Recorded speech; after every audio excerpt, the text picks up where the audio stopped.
Hello जी, अस्सलाम वालेकुम। I hope मेरी आवाज़ सही से आ रही है।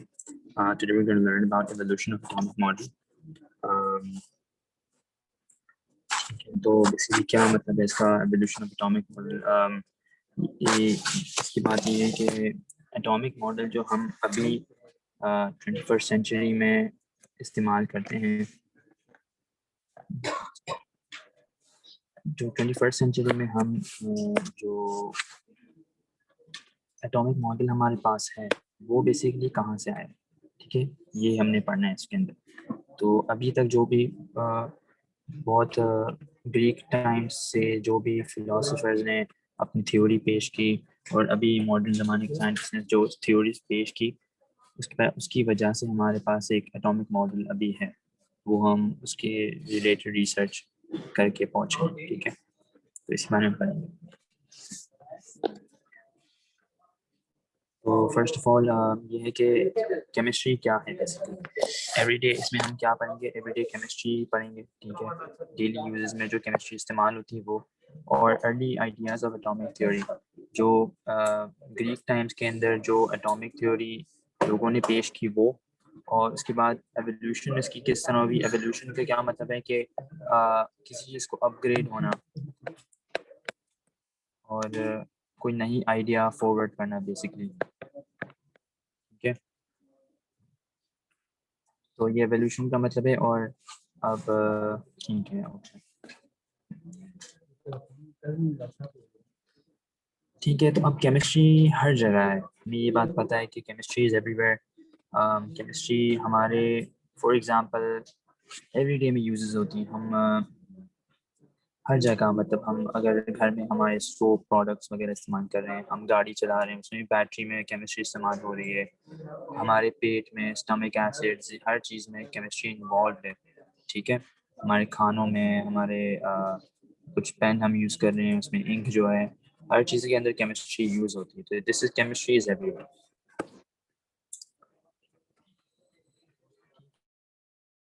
तो केमिस्ट्री के क्या क्या इंडस्ट्रियल एप्लीकेशंस हैं, ये हमने देखना है। इंडस्ट्रियल एप्लीकेशंस फॉर एग्जांपल जिस तरह कॉस्मेटिक्स हैं, ठीक है, क्रीम वगैरह, बेसिकली आप समझ रहे हो, क्रीम और वगैरह, क्रीम मैं लिख देता हूँ यहाँ पे, ठीक है। फिर होता है construction materials, for example civil engineers हैं, तो कंस्ट्रक्शन में क्या क्या वो क्या देखते हैं कि हमारी सॉइल जो है, फॉर एग्जांपल कंस्ट्रक्शन में हम ये देखते हैं कि हमारी सॉइल सही है, इसके ऊपर कंस्ट्रक्शन हो सकती है कि नहीं। इसके बाद मटेरियल्स हैं बेसिकली, फॉर कुछ भी आप ले लें, एग्जांपल गाड़ी की, कार की जो टायर्स होते हैं, उसको किस तरह बनाना है, रबर में किस तरह क्या ऐड करेंगे तो हमारे पास अच्छा क्वालिटी का रबर आएगा। ये सारी चीज़ें कंस्ट्रक्शन और मटेरियल में आती है। हाई एनर्जी इलेक्ट्रिकल पावर में ये आ सकता है कि आपके पास जो बैटरी स्टोरेज सेल्स होते हैं, ठीक है, जो आप अपनी घड़ी घड़ी में लगाते हैं, और बाकी इसमें ये आ सकता है हाँ, कार की जो बैटरीज होती हैं, ठीक है, ये भी बेसिकली केमिस्ट्री की वजह से ही हम कार में की जो बैटरी होती है बड़ी वाली, उसमें से एनर्जी प्रोड्यूस ले रहे होते हैं।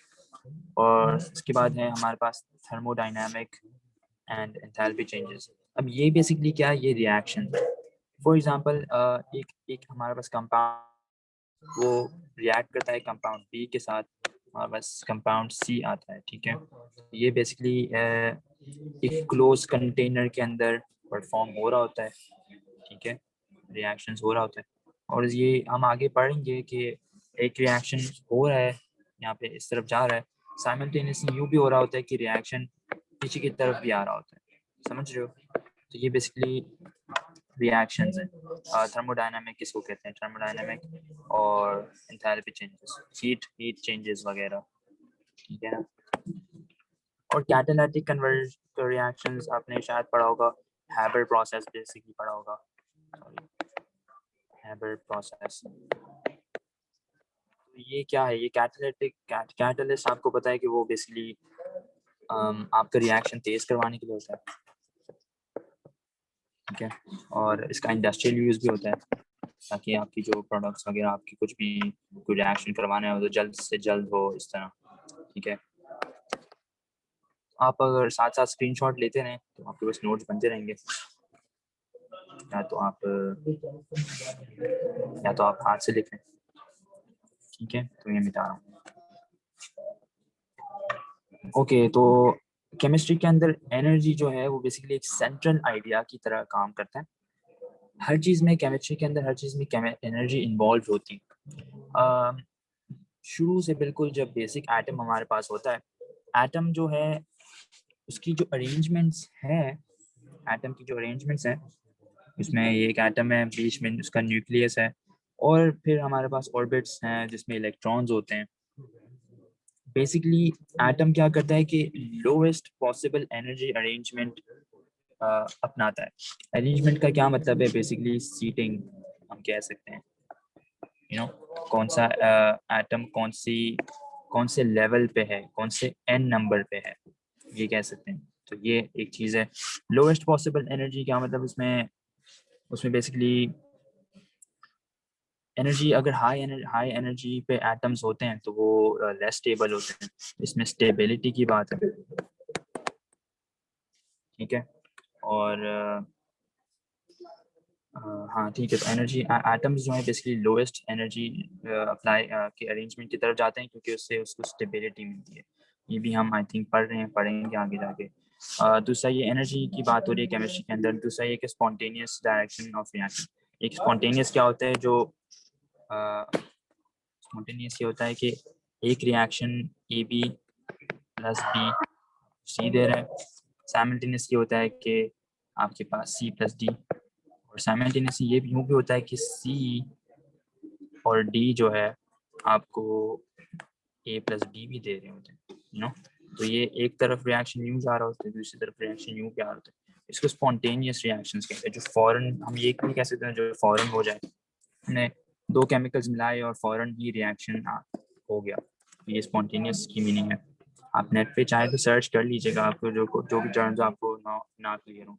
उसके बाद थर्ड पॉइंट ये है कि हाँ, एनर्जी की वजह से, हम एनर्जी के बारे में जब पढ़ते हैं तो हमें एटम्स के स्ट्रक्चर्स के बारे में और जानना मिलता है। हम उसके अंदर फर्दर स्टडी कर सकते हैं कि किस तरह उनकी अरेंजमेंट है, क्या हम कितनी एनर्जी प्रोवाइड करेंगे तो हमें क्या मिलेगा, इस तरह की चीज़ें। तो ये एनर्जी चेंजेस की वजह से हमें एटम के स्ट्रक्चर के बारे में जानना मिलता है। Energy released by chemical reactions may be extracted as heat or as work. इस वाले पॉइंट का क्या मतलब है कि ये वाला पॉइंट, इसका क्या मतलब है कि एक सेकेंड जी, ओके।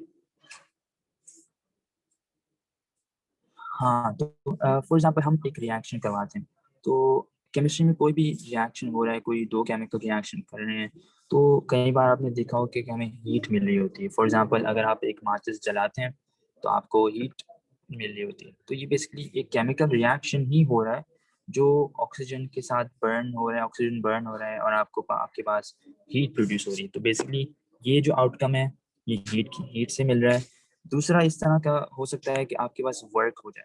वर्क क्या होता है? बेसिकली कोई मूवमेंट होती है, आप एनर्जी दे रहे हैं और आपकी जो चीज़ है वो मूवमेंट अगर करेगी तो वो बेसिकली वर्क कहलाएगा।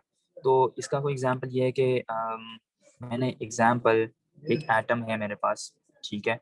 उसके अंदर मैंने इलेक्ट्रॉन हिट करवाया, ठीक है, एक स्पेसिफिक वेलोसिटी से, स्पीड से, और बाद में हुआ क्या कि मेरे पास एक इलेक्ट्रॉन ये निकल गया। फॉर एग्जांपल एक इलेक्ट्रॉन मैंने हिट किया, दूसरा एक इलेक्ट्रॉन निकल गया या एक प्रोटॉन निकल गया फॉर एग्जांपल। तो ये जो मूव कर गया यहाँ से, तो ये वर्क की फॉर्म में आ गया, ठीक है, इसने वर्क। और या तो ये भी हो सकता है कोई रिएक्शन हीट प्रोड्यूस करे, ठीक है, या तो वो वर्क करेगा, मूवमेंट करेगा। हमने पढ़ा होगा शायद आप लोगों ने कि न्यूक्लियर फ्यूजन और फिजन जो होता है, फ्यूजन और फिजन, तो आप इस बारे में सर्च कीजिएगा, अभी इतना टाइम नहीं मैं समझा सकता। तो ये बेसिकली यही होता है कि हम दो एलिमेंट्स को, के एटम को अलग अलग उनको आपस में हिट करवाते हैं, पास एक दूसरा एटम निकलता है, ठीक है। और ओके, लास्ट पॉइंट ये है कि energy produced in a chemical reaction may also be extracted electrically, और the device needed is called electrochemical cell. तो ये बेसिकली इलेक्ट्रोकेमिकल सेल ये है आपके सामने। ये क्या होता है कि आपके पास एक मोर रिएक्टिव एलिमेंट होता है, एक मोर रिएक्टिव एलिमेंट होता है ये वाला जिंक, और एक लेस रिएक्टिव एलिमेंट होता है ये वाला कॉपर। तो इससे क्या होता है कि जब आप इन दोनों को एक उनके सॉल्यूशन में डिप करते हैं और आपस में एक तार से जोड़ देते हैं, तो इलेक्ट्रॉन्स जो है मोर रिएक्टिव एलिमेंट से निकल के आपके पास लेस रिएक्टिव एलिमेंट की तरफ जाते हैं। तो इससे ये आपका जो बल्ब है वो ग्लो करता है, या तो आपके पास वोल्ट मीटर होगा, वो आपको रीडिंग दिखाएगा। ठीक है, तो ये होता है। तो बेसिकली ये क्यों होता है, क्योंकि मोर रिएक्टिव और लेस रिएक्टिव का आप रिएक्शन करवा लेते हैं तो इलेक्ट्रॉन्स मूव कर जाते हैं, इसकी वजह से बल्ब जलता है आपका। तो ये इलेक्ट्रोकेमिकल सेल एक एग्जांपल है कि एनर्जी, आपने केमिकल एनर्जी तो जो स्टोर थी इलेक्ट्रॉन्स में, उसको इलेक्ट्रिकली आपने यूज किया बल्ब जलाने के लिए फॉर एग्जांपल, या तो वोल्ट मीटर में रीडिंग लेने के लिए। ठीक है, सही है, मैं अब मिटा रहा हूँ। ओके, अच्छा आप ये भी देख लें कि ये जो आपके पास ये पिक्चर बनी हुई है, ये बेसिकली एटम्स के एनर्जी लेवल्स बता रहे हैं हमें। ठीक है, ये आगे ऊपर वाले मोर एनर्जी पे हैं, ये लेस एनर्जी के ऊपर हैं ये वाली बार्स जो हैं, और ये स्पेक्ट्रम है जिसके अंदर से ये वाली लाइंस जो ब्लैक लाइंस हैं वो भी हम पढ़ेंगे कि क्यों नहीं नजर आ रही। तो ये इसको एमिशन और अब्जॉर्प्शन स्पेक्ट्रम कहते हैं इसको। ठीक है, इंशाल्लाह हम आगे पढ़ेंगे। क्लियर? ठीक है, ये है timeline of current atomic model कि किस तरह 440 बीसी से एक डेमोक्रिटस ने ये बात पुट फॉरवर्ड की एटम्स की आइडिया। फिर आई थिंक यहाँ पे एरिस्टोटल आए थे, और इसके बाद फर्दर और भी साइंटिस्ट आते रहे बीच में, उन्होंने अपनी अपनी डिस्कवरी, अपनी थ्योरीज पास की कि किस तरह। मैं ये सोचता हूँ कि इलेक्ट्रॉन का एटम की फॉर्मेशन इस तरह होगी, या इलेक्ट्रॉन की एटम की डेफिनेशन क्या है, ये सब ने पुट फॉरवर्ड की थी। हम आई थिंक एक एक का जानेंगे। डेमोक्रिटस ने क्या आइडिया पुट फॉरवर्ड की थी, एरिस्टोटल ने क्या आइडिया पुट फॉरवर्ड की थी, और फिर हमारे पास रदरफोर्ड आएंगे, डाल्टन आएंगे। ठीक है, ओके, ठीक है। तो ये अब हमारे पास सबसे पहले हम बात करेंगे डेमोक्रिटस की, जो एक ग्रीक फिलोसोफर थे। ठीक है, और उनकी ये डेट है 460 बीसी टू 370 बीसी, तो बहुत पुराने ज़माने की बात है ये। उन्होंने क्या कहा था कि all matter is made up of tiny particles and atom called atoms. उन्होंने इन टाइनी पार्टिकल्स को एटम्स का नाम दिया। ठीक है, उन्होंने कहा हर चीज़ दुनिया में जो बनी है वो एटम्स बनी है। तो मैटर की क्या डेफिनेशन है, मैटर क्या होता है कि फॉर एग्जांपल मैं एक एटम यहाँ रखता हूँ, फिर दूसरा लिखता हूँ, तीसरा, चौथा, पांचवा, और मैं इसको एक बॉक्स में बंद कर देता हूँ। ठीक है ना, इसको मैं एक बॉक्स में बंद कर देता हूँ, और फिर ये पूरे बॉक्स को मैं एटम्स से भर देता हूँ। ये जो जो डॉट्स हैं हमारे पास, जो एटम्स हैं, ये बेसिकली मैटर है, यही मैटर है। और वो कह रहे हैं कि हर चीज़ दुनिया में, आपका फ़ोन, आपकी पेंसिल, हर चीज़, पेपर, हर चीज़ ये मैटर कहलाएगी। आपके मैटर में क्या क्या आता है, गैस आती है, यू हैव लिक्विड आता है, और आपके पास और आता है लिक्विड और सॉलिड। ठीक है, ये सारी चीज़ें मैटर में आती हैं। उन्होंने कहा matter is made up of tiny atoms, tiny particles called atoms. ठीक है, ये हो गया। उसके बाद उन्होंने कहा कि एटम्स जो हैं, जिसकी डेफिनेशन ये रही, वो इनडिविजिबल है। इनडिविजिबल का क्या मतलब है कि ये फर्दर टूट नहीं सकते। डिविजिबल का क्या मतलब, वो फर्दर टूट सकते हैं, बट इनडिविजिबल का क्या मतलब होगा कि वो फर्दर नहीं टूट सकते। यू कैन नॉट ब्रेक,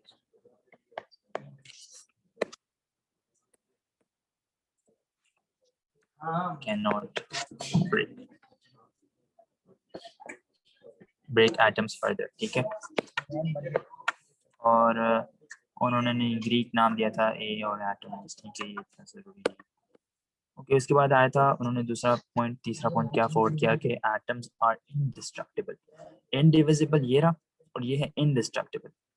वो कह रहे थे कि एटम, आपके पास एक एटम है, आप उस एटम को फर्दर तोड़ नहीं सकते, आप उस एटम के टुकड़े नहीं कर सकते। उन्होंने ये कहा था कि मैं, अगर ये एटम है उसको मैं, उसके मैं टुकड़े कर देता हूँ, पीस पीस पीस पीस, तो ये उन्होंने कहा था ये पॉसिबल नहीं है, this is not possible, atoms are indestructible. ठीक है, उसके बाद उन्होंने कहा कि एटम्स हैव ऑलवेज बीन, ये वाला point, atoms have always been and always will be in motion. तो इसका क्या मतलब है, क्या आप सोच सकते हैं थोड़ी देर के लिए? वो कह रहे हैं कि एटम्स आपके पास जहां भी है, एक आपके पास एक बॉक्स के अंदर एटम्स हैं,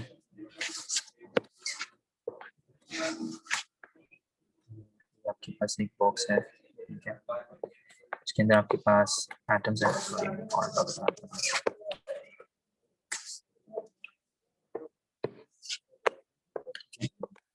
तो इस एटम के बॉक्स के अंदर, सो सॉरी, तो आपके पास अगर ये बॉक्स के अंदर एटम्स में भर दूं, ठीक है, तो ये कॉन्स्टेंटली या तो मोशन कर रहे होंगे, किस तरह मोशन कर रहे होंगे, फॉर एग्जांपल अगर ये गैस है तो गैस के अंदर थोड़े दूर दूर पार्टिकल्स होते हैं, तो या तो यूं यूं मूव कर रहे होंगे, पता नहीं कहाँ जा रहे होंगे, तो ये मोशन हो सकती है गैस के अंदर। फॉर एग्जांपल अगर वो फॉर एग्जांपल एक सॉलिड के अंदर है, तो वो इतनी क्लोज बाय होते हैं, तो फिर भी मूवमेंट किस तरह कर रहे होते हैं कि वो स्पिन कर रहे होते हैं, स्पिन कर रहे होते हैं, वाइब्रेशन डाल रहे होते हैं, स्पिन स्पिन छोटी छोटी स्पिन कर रहे होते हैं, तो वाइब्रेशन कर रहे होते हैं, तो ये बेसिकली मोशन की का मतलब है।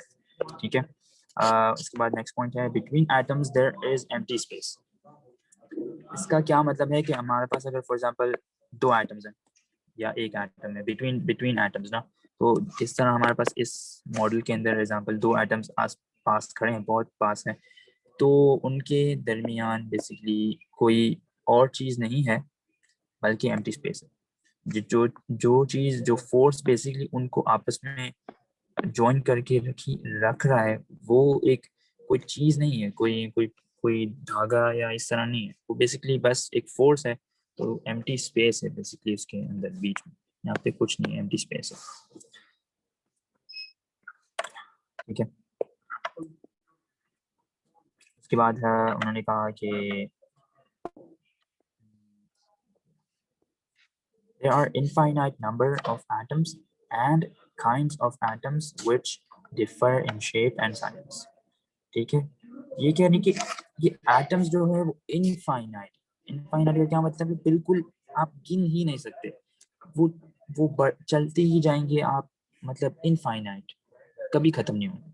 और ये एटम्स कहाँ है, हर चीज में, गैस में, आपका भी सांस है उसमें है, स्पेस में एटम्स हैं, हर चीज एटम से बनी है, और एटम्स हर जगह है। फिर उन्होंने कहा कि काइंड्स ऑफ एटम्स, एटम्स अलग अलग टाइप के हो सकते हैं, उनका शेप अलग हो सकता है, उनका साइज भी अलग हो सकता है। जिस तरह अभी हमने पढ़ा है, शायद आपने पढ़ा हो, जो एस, पी और डी, एफ ऑर्बिटल्स हैं हमारे पास, उनकी अलग अलग शेप्स होते हैं। जिस तरह ये एस का है, फिर आपका एक डम्बल आ जाता है, डम्बल शेप कहते हैं इसको, ये पी ऑर्बिटल है। तो इस तरह ये शेप डिफर कर सकते हैं, ये शेप की बात हो गई। और साइजेस आपको पता है, एग्जांपल मेरे पास एक हैवी एटम होगा तो उसका साइज ऑब्वियसली ज़्यादा होगा, क्योंकि उसमें ज़्यादा नंबर ऑफ शेल्स उसमें ज़्यादा हैं कंपेयर टू कोई दूसरे वाले में, तो साइज बड़ा है इसका ऑब्वियसली। ठीक है, ये बात स्क्रीनशॉट लेने में ये इसका।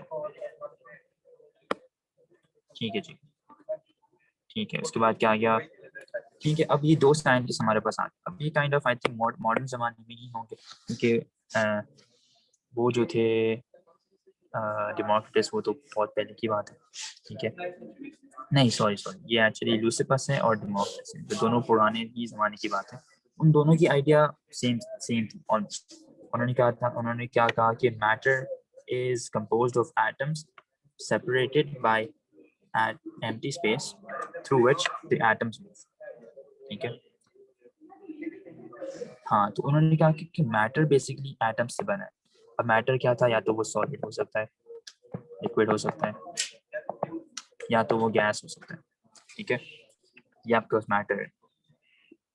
तो ये कुछ इन इन तीनों में से मैटर जो है एटम्स मिला के ही बनेंगे और उनके सेपरेटेड बाय एम्प्टी स्पेस, उनके बीच में कोई चीज़ नहीं है बल्कि एम्प्टी स्पेस ही है। एग्जाम्पल गैस के मॉलिक्यूल्स में से बनाया बताया, उनके बीच में हालांकि वो आपस में घूम रहे हैं बट उनके बीच में आपस में कोई चीज़ नहीं है बल्कि एम्प्टी स्पेस है। और सेकंड पॉइंट ये है कि atoms are solid, homogeneous, indivisible and unchangeable. तो ये बेसिकली उनकी उनकी थ्योरीज है, उनकी फाइनल आप कह रहे हैं कि उनकी फाइनल रिपोर्ट है। ठीक है, तो उन्होंने सेकंड पॉइंट में क्या कहना है कि atoms are solid, atoms are solid होते हैं। फिजिकली एटम जो है वो एक सॉलिड स्फीयर है। ठीक है, और उन्होंने कहा कि होमोजीनियस, होमोजीनियस का क्या मतलब है कि अलग अलग है। होमोजीनियस का मतलब है कि बिल्कुल डिफरेंट है, डिफरेंट है सारे एटम्स, हर एलिमेंट्स के एटम्स अलग हैं, हर एटम्स अलग है। ठीक है, मैं यहाँ लिख देता हूँ और इंडिविजिबल का आपको मतलब समझ आ गया कि आप उसको और डिवाइड नहीं कर सकते, और अनचेंजेबल ये है कि आप उसको चेंज भी नहीं कर सकते। एक एटम है वो रहेगा, और अगर अगर जो हम कहते हैं कि एक केमिकल एक एनर्जी दूसरी फॉर्म में चली गई तो वो फॉर्म चेंज कर सकता है बट एटम नहीं चेंज होगा।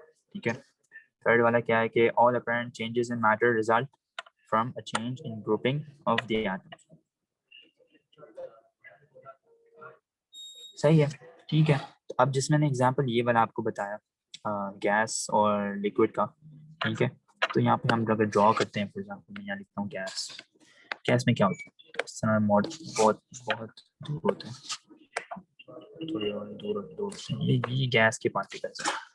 इसके बाद हमारे पास अगर लिक्विड आ गया, अगर मैं यहाँ लिखता हूँ लिक्विड, लिक्विड में थोड़े से पार्टिकल्स करीब होंगे। ठीक है, और जो आपके पास सॉलिड होगा, सॉलिड में क्या होता है कि आपके जो पार्टिकल्स होते हैं वो बेसिकली बहुत ही ज़्यादा करीब होते हैं। ठीक है, तो ये सॉलिड है, ये और करीब होगा, तो ये सॉलिड। तो आप देख सकते हैं कि किस तरह गैप इंक्रीज होने से, यहाँ गैप कम है, यहाँ पे थोड़ा इंक्रीज हुआ, फिर ज़्यादा इंक्रीज यहाँ पे गैस में हो गया। गैस गैप इंक्रीज होने की वजह से किस तरह उसका स्टेट चेंज हो गया, उसकी मैटर चेंज हो गई, ये लिक्विड, सॉलिड और गैस बन रहा है। ठीक है, तो ये इस थर्ड पॉइंट का मतलब है कि ग्रुपिंग करने से अलग अलग टाइप्स के आपके पास मैटर आती हैं।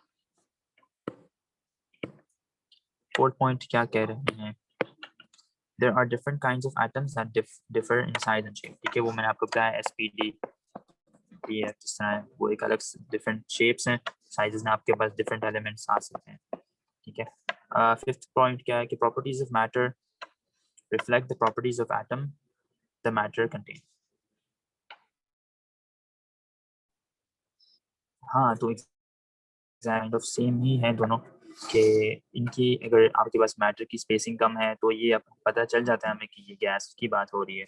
अगर कोई कहेगा कि एटम्स बहुत क्लोज हैं, दे आर वाइब्रेटिंग, तो हमें पता चल जाएगा कि ये सॉलिड है, हम ये उसको डिफाइन कर सकते हैं, हम डिफ्रेंशिएट कर सकते हैं बेसिकली।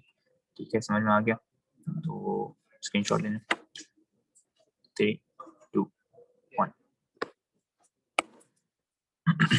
ठीक है, अभी आ गए क्या नाम है इनका, एरिस्टोटल, सॉरी। तो एरिस्टोटल आ गए। अब एरिस्टोटल के उन्होंने क्या कहा कि उन्होंने थोड़ी सी अलग बात कर दी। उन्होंने जिस तरह डेमोक्रिटस ने कहा था कि एटम्स को आप सब और डिवाइड नहीं कर सकते, एरिस्टोटल ने ये कहा कि मैटर डिविजिबल। मैं कहता हूँ कि मैटर को और भी आप तोड़ सकते हो। वो कह रहे थे कि मैटर, हमारे पास एक मैटर है, उसको मैं further chop chop chop chop कर दूंगा तो मेरे पास और भी एटम्स आ जाएंगे, 1 2 3 4, बट ये काइंड ऑफ नॉट पॉसिबल है।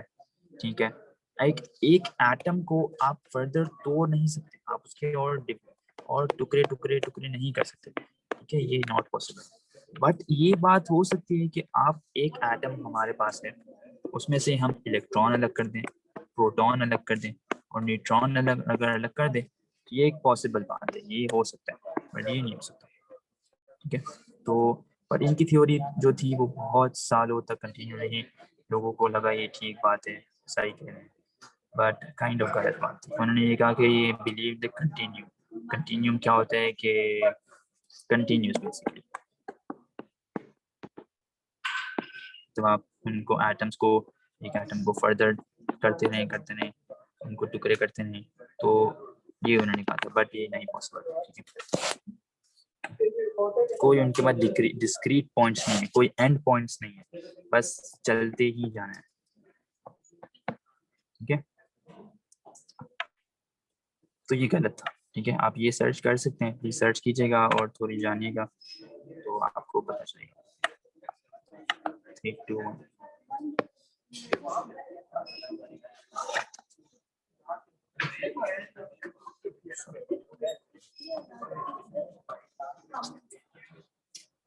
ठीक है, ये डिस्क्रीट नेचर ऑफ मैटर का क्या मतलब? तो डिस्क्रीट नेचर ऑफ मैटर का ये मतलब है कि a set of observations that were being made that began to point out that matter wasn't really behaving, and a set of observations that were begun made that to point out that matter wasn't really behaving and reacting like a continuum. That matter was behaving more like it had some discrete nature to it. What were those observations? अब discrete का मतलब ये है कि कोई end आ जाना, sorry, तो मैंने पीछे आई थिंक ये लिखा था कि no end, बट उन्होंने ये मतलब बेसिकली एरिस्टोटल ने ये कहा था कि आपके पास डिस्क्रीट नहीं होते, डोंट हैव डिस्क्रीट पॉइंट्स। इसका मतलब है वो कह रहे थे कि कंटिन्यू आप उसको तोड़ सकते हो, तो ठीक है, ये उन्होंने कहा था। बट डिस्क्रीट का मतलब बेसिकली वही है कि आप उसको फर्दर नहीं तोड़ सकते, ये बात है। तो उन्होंने कहा था don't discrete, don't have any discrete points, okay, मतलब कोई एंड नहीं है उसके अंदर, अब एरिस्टोटल ने कहा था। तो जब साइंटिस्ट ने और भी ज़्यादा रिसर्च वगैरह की तो उनको ये पता चला कि मैटर जो है बेसिकली वो उसके पास डिस्क्रीट पॉइंट्स होते हैं। मैटर को आप एक मैटर का एक एंड पॉइंट आ जाता है, मतलब आप उसको इस तरह नहीं है कि फर्दर तोड़ते जाएं इस तरह नहीं है। मतलब आपके पास एक अगर एलिमेंट है तो उसके अंदर से आप थोड़े स्पेसिफिक एटम्स आप निकाल सकते हैं, सबको अलग अलग कर सकते हैं, बट आप एटम को तो नहीं तोड़ सकते, ठीक है। आप नेट पे सर्च कीजिएगा कि discrete nature of particle matter की क्या ऑब्जर्वेशंस थी, ठीक है।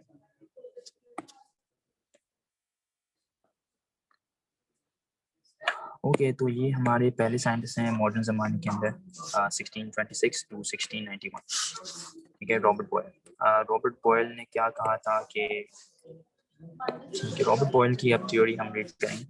उन्होंने क्या कहा कि he actually advanced one of the first ideas of an element. उन्होंने पहली दफ़ा एलिमेंट के बारे में पब्लिश किया, नाम उसका निकाला कि यार एलिमेंट एक चीज़ है। उन्होंने नाम नहीं दिया था, बट उन्होंने एक आइडिया फॉरवर्ड की कि हर दुनिया में हर चीज़ है वो अलग अलग एटम एलिमेंट से बनी है, ठीक है। उन्होंने ये बताया था। तो he called the element a certain primitive unmingled body। unmingled का क्या मतलब है? unmingled का मतलब ये है कि mingled का मतलब बेसिकली होता है मिक्स, ठीक है। आप अगर अन लगा दोगे तो अनमिक्स इसका मतलब हो जाए कि बेसिकली वो ये कह रहे हैं कि अगर आप एक सर्टन एलिमेंट ले लेते हैं, आप एग्जांपल AU, आप अगर AU अपने पास रखते हैं, गोल्ड, बेसिकली गोल्ड का एक टुकड़ा आप अपने पास लाते हैं तो उसमें सिर्फ आपको गोल्ड के ही आइटम्स मिलेंगे, ओनली, एक समय यहाँ लिख देता हूँ, ओनली गोल्ड आइटम्स, ठीक है। आप समझे, आप अगर उसमें कोई मिक्स नहीं है, उसमें मिंगल नहीं है, अनमिंगल्ड है, सारे अलग अलग हैं। मतलब हर कोई इस तरह नहीं है कि मैंने गोल्ड का एक टुकड़ा लाया, प्योर गोल्ड, और इसमें मुझे सिल्वर भी निकल रहा है और मेरे पास उसमें से कॉपर के भी एटम्स निकल रहे हैं, ये नहीं होगा। एक एटम आप एक एलिमेंट लेंगे तो उसमें से सारे एटम सेम होंगे, उसी एलिमेंट के होंगे, ठीक है।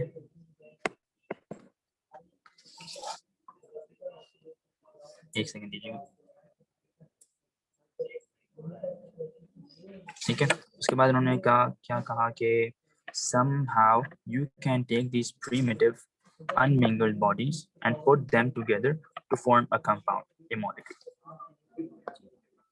ठीक है, ये उन्होंने कहा था। तो इसका क्या मतलब है? थिंक आपको समझ में आ गया होगा कि अगर आप ये अनमिंगल्ड बॉडीज बेसिकली एलिमेंट्स का वो कह रहे थे, उनके पास उस टाइम पे उन्होंने नाम नहीं रिलीज किया था, तो पता नहीं था कि मैं क्या बनाऊं, तो वो यूं कह रहे थे अनमिंगल्ड बॉडी, जो अनमिक्स्ड बॉडीज हैं, एक एक एलिमेंट है उसको अगर हम दो एलिमेंट्स को अलग अलग एलिमेंट्स को एलिमेंट ए प्लस एलिमेंट बी को मिक्स करेंगे तो मेरे पास एक कंपाउंड आ जाएगा एलिमेंट सी, एलिमेंट नहीं सॉरी कंपाउंड सी के नाम से।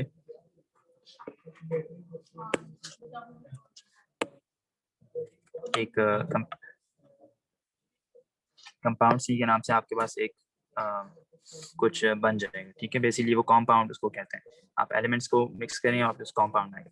तो ये उन्होंने, ये उनकी हैंड रिटन नोट है, उनके पास उस टाइम पे उन्होंने एलिमेंट का नाम नहीं दिया था, तो इसलिए वो अनमिंगल्ड का वर्ड यूज करते थे।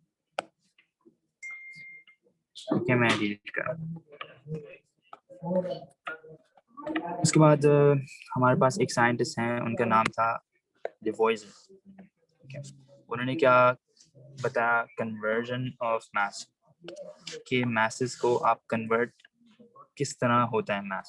Mess basically atoms basically destroy नहीं होते, वो एक फॉर्म से एक दूसरी फॉर्म में आते हैं। वो एक पहले जो थे वो फॉर्म ए में था, तो आप वो फॉर्म बी में आ गए। बट अगर कोई लॉस भी आता है, तो अगर फॉर एग्जांपल एक लॉस भी है, मेरे पास कोई गैस बन गई, बट टोटल जो मास होगा वो दोनों का सेम होगा। फॉर एग्जांपल मैं आपको एक एग्जांपल देता हूँ। अगर फॉर एग्जांपल आप ये लें कि आपने जो है मैग्नीशियम लिया, ठीक है, फॉर एग्जांपल आपने मैग्नीशियम Mg और उसका आपने बर्न किया ऑक्सीजन, ठीक है, तो आपके पास MgO आ जाएगा। ठीक है, एक सेकेंड, एक और एग्जांपल। अगर फॉर एग्जांपल आपके पास आप एक मैच स्टिक है, उसको जलाते हैं, ठीक है, तो जब मैच स्टिक को आप बर्न करेंगे तो आपके पास एक धुआं भी रिलीज होता है, ठीक है। वो बेसिकली स्मोक जो है वो एक फॉर्म, जो इसमें जितना इसका मैस था, वो जो इसका जलाने वाला चीज होती है, उसका मैस अगर लेंगे और हमारे पास जो वो बर्न हो गया, जो एशेस बच गए, ठीक है, जो जल गया वो, और जो स्मोक था, अगर हम कोई तरीके से स्मोक को हमारे पास जमा कर लें और उसका फिर वेट लें, ठीक है, तो हमारे पास हमें पता चलेगा कि इसका मास और जो दोनों स्मोक और ऐश दोनों को मिक्स करके वजन करेंगे तो दोनों का सेम आएगा।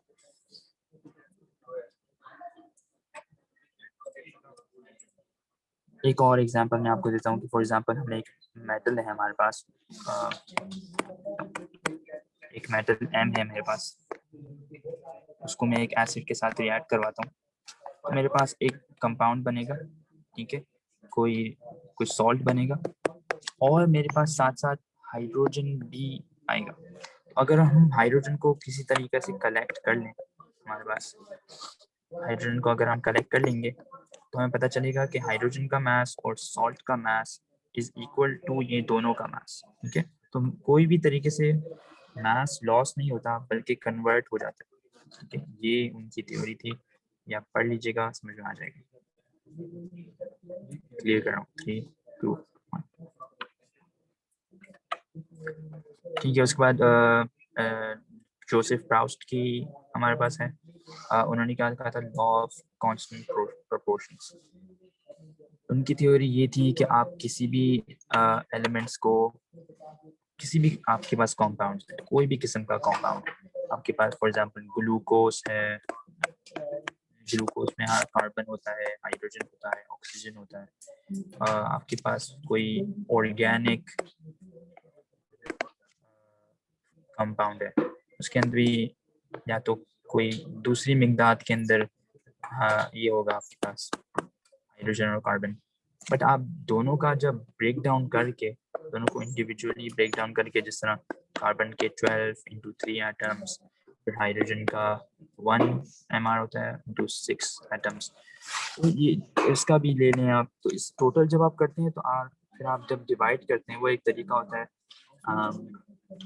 उसकी प्रोपोर्शन लाने का, तो आपको पता चलेगा कि हर कोई भी किस्म का कंपाउंड है, बट इसकी फाइनल जो पर रेशियो आ रहा है, बेसिकली इसकी क्या है, ये बेसिकली रेशियो की बात है। फाइनल रेशियो सेम ही रहता है, ये देखिए सेम ही है। हालांकि मेरे पास एक सैंपल था, एक कंपाउंड था जिसमें 14 ग्राम कार्बन था और हाइड्रोजन 2.7 ग्राम्स था, बट उसकी जब मैंने रेशियो लिया दोनों का तो मेरे पास सेम आया। इसका भी रेशियो लिया, इसका फाइनल रेशियो इसका दोनों का सेम है, तो ये सेम सेम आ रहा है बेसिकली। तो इसका मतलब ये है कि कांस्टेंट रहते हैं आपके एलिमेंट्स के मैथ्स, ठीक है। तो ये प्राउस्ट की law of constant proportional basically ratio की बात है, सही है।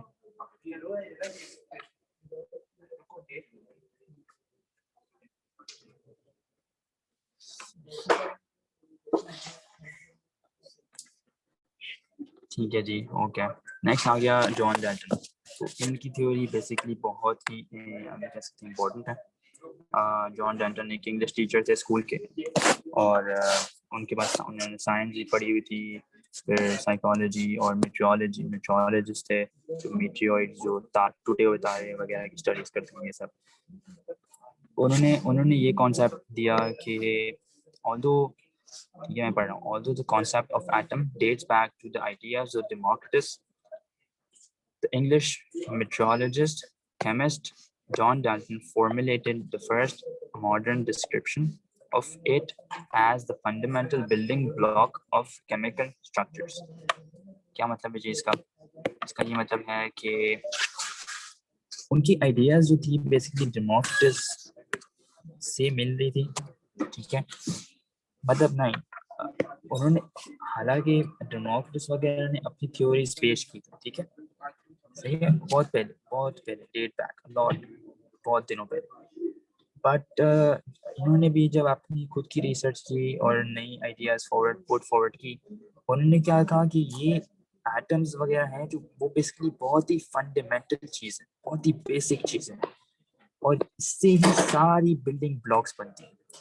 बेसिक एटम्स हैं, उससे ही हर चीज़ की फॉर्मेशन है, और ये building blocks basically chemical structures कुछ भी हैं। हमारे पास कोई भी एक कोई फॉर्मूला है, हमारे पास कोई सॉल्यूशन है, उसमें जो उसका जो केमिकल स्ट्रक्चर है ये बेसिकली एटम्स की वजह से ही है। ये उन्होंने आइडिया फॉरवर्ड की थी, ठीक है। उसके बाद उन्होंने क्या कहा कि he was aware of the observations of Boyer and Lavoisier and Proust, जो इन तीनों साइंटिस्ट, जो मॉडर्न जमाने के तीन साइंटिस्ट थे, उनकी जो थ्योरीज थी वो उनको सही से पता थी। वो उसके ऊपर हम कह सकते हैं कि फर्दर रिसर्च कर रहे थे, ठीक है। तो उन्होंने बॉयल्स वगैरह ने क्या आइडिया पेश की थी कि एलिमेंट्स और कंपाउंड्स की, तो उन्होंने उसके ऊपर फर्दर स्टडी किया, तो ठीक है, समझ गए।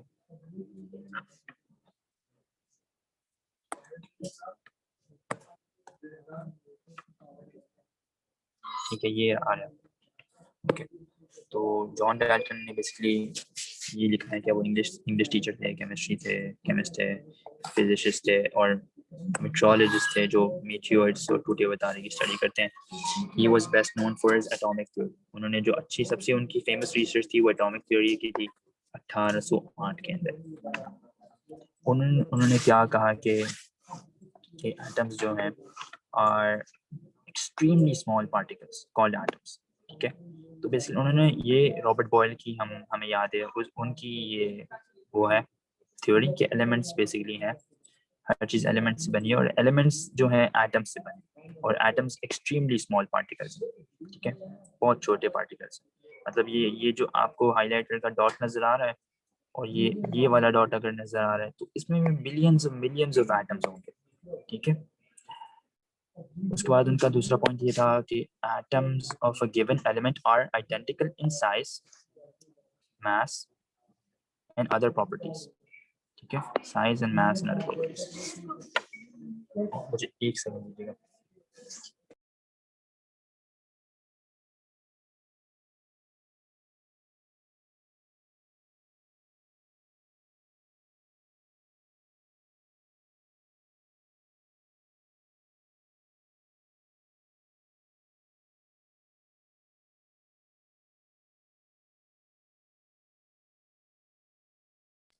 ठीक है, ओके, डालता हूँ। तो उन्होंने क्या कहा था कि एटम्स एलिमेंट्स जो है आइडेंटिकल इन साइज है और मास में भी आइडेंटिकल है। एलिमेंट का क्या मतलब, फॉर एग्जांपल मैं कोई भी एक एग्जांपल गोल्ड ले लेता हूँ, मैंने AU लिया है गोल्ड, ठीक है, या तो मैंने सिल्वर लिया है AG। तो इनके एटम्स और इनके एटम्स अलग अलग होंगे, लेकिन अगर आप सिर्फ गोल्ड को सेपरेट करेंगे गोल्ड के एटम्स, तो गोल्ड के एटम्स सारे सेम होंगे। और जो आपके पास सिल्वर है, सिल्वर के एटम्स सारे सिल्वर के ही होंगे, ठीक है। ये दोनों के गोल्ड और सिल्वर के दोनों के सेम नहीं होंगे, यूं कह रहे थे, ठीक है। और साइज में भी डिफरेंट हो सकते हैं, जिस तरह एग्जाम्पल किसी का मास ज़्यादा है, हमारे पास अगर Na है, सोडियम है, वो 11 होता है। अगर हमारे पास आर्गॉन है, वो 18 होता है। तो ऑब्वियसली आर्गॉन का जो है मास ज़्यादा होगा, क्योंकि उसका एटॉमिक रेडियस और साइज भी बड़ा होगा, ठीक है। एन उसके अंदर शेल्स ज़्यादा होंगे, ठीक है, तो उसका ऑब्वियसली उसका साइज भी बढ़ जाएगा, ठीक है। उनका ये मॉडल था कि इनका मॉडल था एक स्फीयर। उन्होंने कहा कि एटम एक सॉलिड है, ठीक है। उसके बाद उन्होंने क्या कहा कि एटम्स कैन नॉट बी सब divided, not be created, not be destroyed. ये वही डेमोक्रिटस वाली थ्योरी के सब और ज़्यादा तोड़ नहीं सकते उसको, और आपको आप एटम्स को बना भी नहीं सकते, ना कि आप एटम्स को डिस्ट्रॉय कर सकते, ठीक है। एटम्स को क्रिएट नहीं कर सकते, किस तरह आप नहीं एटम्स को बना सकते यहाँ पर। लेकिन आपने अगर फ्यूजन और फिजन के बारे में पढ़ा होगा,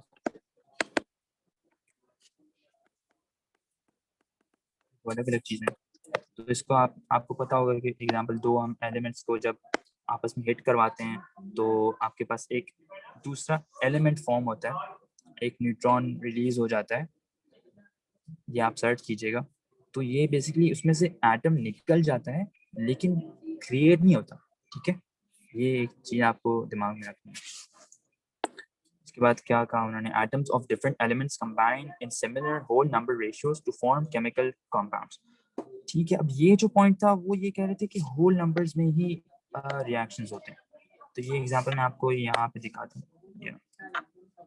एग्जांपल ये रहा, ये वाली जो हमने पढ़ा था कांस्टेंट कंपोजिशन ऑफ आइसोऑक्टेन एक एग्जांपल लिया उन्होंने, ठीक है। तो ये आप देखें, उन्होंने वो कह रहे हैं कि कांस्टेंट रेशियो में, मतलब या तो 1 में होगा, या तो एक नंबर रेशियो होगा, 1:2 हो सकता है, 3:6 रेशियो हो सकता है, इस तरह उन्होंने कहा था। बट ये ज़रूरी बात नहीं है। यहाँ पे आप देख सकते हैं कि 5.3 ग्राम और 1 ग्राम आ रहा था, ठीक है ना। तो कुछ कुछ पॉइंट डेसिमल में भी आंसर हो सकता है, रेशियो हो सकता है, ज़रूरी नहीं है कि होल नंबर्स ही हो, दिस इज नॉट नेसेसरी। तो ये उन्होंने एक बात की थी, वो बेसिकली आगे जाके डिनाई होगी थी, ठीक है। इसके बाद उन्होंने क्या कहा कि chemical reactions of atoms are combined, separated and rearranged। हाँ वही बात है, उन्होंने कहा कि केमिकल कंपाउंड एक एलिमेंट्स को या एलिमेंट को दूसरे एलिमेंट से रिएक्शन करवाएंगे तो कंपाउंड बनेगा, या तो हम एक कंपाउंड प्लस एक कंपाउंड भी कर सकते हैं, इसलिए हमारे पास कंपाउंड बनेगा, ठीक है। मैं रेस कर रहा हूँ, 3 2 1, ठीक है। तो ये डाल्टन थ्योरी की पॉइंट्स हैं। उन्होंने क्या कहा था कि everything is composed of atoms which are indivisible building blocks of matter and can not be destroyed, ठीक है। ये एक वैलिड पॉइंट है। All atoms of element are identical, ये उन्होंने कहा था कि अगर आप कोई भी एलिमेंट ले लेते हैं, उनके सब के आइडेंटिकल ही होंगे एटम्स।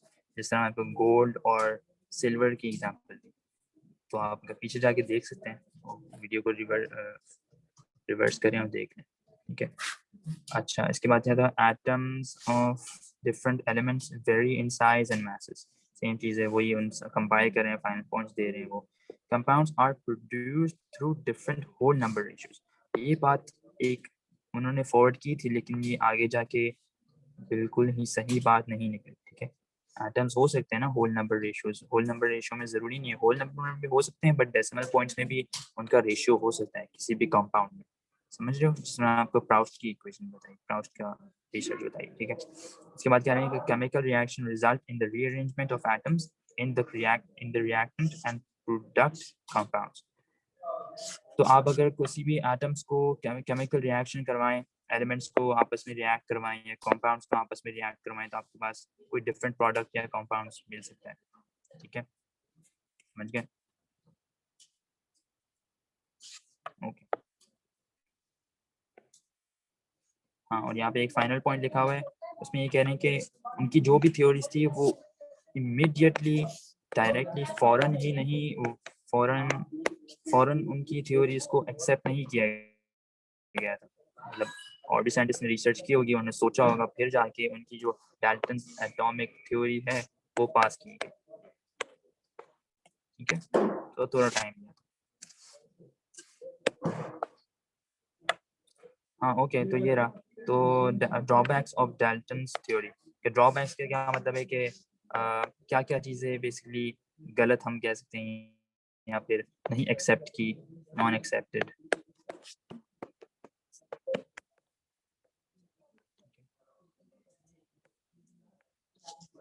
ओके, पहला पॉइंट क्या है इसमें, indivisibility of an atom, indivisibility of an atom was proven wrong, ठीक है, ओके सही है। इंडिविजिबिलिटी जो है एटम की वो प्रूव रॉन्ग की गई थी। An atom can be further subdivided into proton, neutron and electron, ठीक है, वही बात है, सही है। उन्होंने कहा था एटम्स, डेल्टॉन ने बेसिकली, देखो जिस तरह डेमोक्रिटस ने ये कहा था ना कि एटम को आप डिवाइड नहीं कर सकते, ठीक है, तो ये बात सही थी। वो ये कह रहे थे कि एटम को, एक एटम को आप बेसिकली तोड़ नहीं सकते, ठीक है, फर्दर।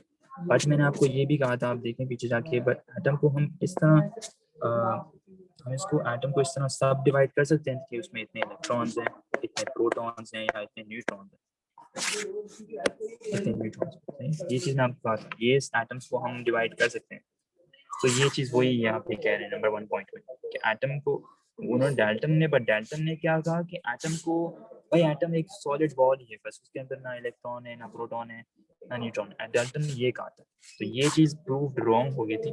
आगे जाके पता चला कि सब डिवाइड हो सकते हैं इलेक्ट्रॉन, न्यूट्रॉन और प्रोटॉन के अंदर, ठीक है, okay.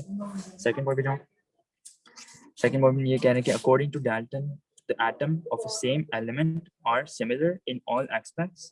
However, atoms of some elements vary in their masses, densities. These atoms of different masses are called isotopes. For example, chlorine has 2 isotopes with mass number 35 and 37.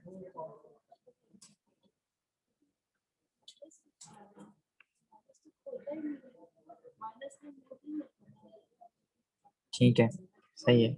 हाँ, तो Dalton ने basically ये कहा था, तो डाल्टन ने, उन्होंने ये कहा कि अगर आप एक एटम, एक एलिमेंट लेते हैं, अगर आप एक एलिमेंट लेते हैं, तो उन्होंने ये कहा कि अगर एलिमेंट आपने लिया, मैंने एग्जांपल, फॉर एग्जांपल मैंने कार्बन लिया, ठीक है, ठीक है, और कार्बन को जब मैं उसके एटम्स को अलग अलग करता हूँ, तो मैं, डाल्टन ने ये कहा था कि जब मैं उसको एटम्स के अलग करूंगा तो मेरे पास एक ही किस्म के एटम्स आएंगे, बट ये बात गलत है, क्योंकि एटम्स के आइसोटोप्स होते हैं। आइसोटोप्स क्या होता है जी, एग्जांपल यहाँ पे उन्होंने दिए, क्लोरीन की एग्जांपल, आपने शायद पढ़ा होगा कि क्लोरीन जो है Cl, उसकी 2 आइसोटोप्स होते हैं, 2 डिफरेंट काइंड ऑफ एटम्स होते हैं, सेम एलिमेंट होते हैं बट डिफरेंट एटम्स होते हैं। इसका एक एग्जांपल ये है कि Cl का होता है एक 35 मास वाला एक एलिमेंट होता है, और एक होता है 37 मास वाला। सिमिलरली कार्बन का भी यही होता है, एक कार्बन भी एक एग्जांपल है। कार्बन में एक होता है आपने सुना होगा कार्बन 12, कार्बन 13 और कार्बन 14, ठीक है, तो ये आपने पढ़ा होगा, तो ये इसको आइसोटोप्स कहते हैं। और हाइड्रोजन का भी आपको याद होगा, हाइड्रोजन का भी ये है कि एक होता है H आपके पास 1 होता है, एक प्रोटॉन वाला, एक आपके पास एक न्यूट्रॉन वाला, 2 न्यूट्रॉन वाला, और एक आपके पास हाइड्रोजन 3 न्यूट्रॉन वाला देता है।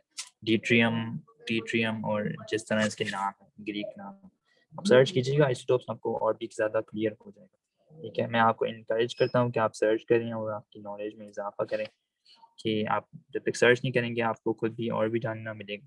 ठीक है, प्लीज़ सर्च कीजिएगा। ठीक है, ये आइसोटोप्स है। तो डाल्टन ने कहा कि आइसोटोप्स नहीं होते, बट फर्दर हमें स्टडी के दौरान पता चला कि आइसोटोप्स होते हैं।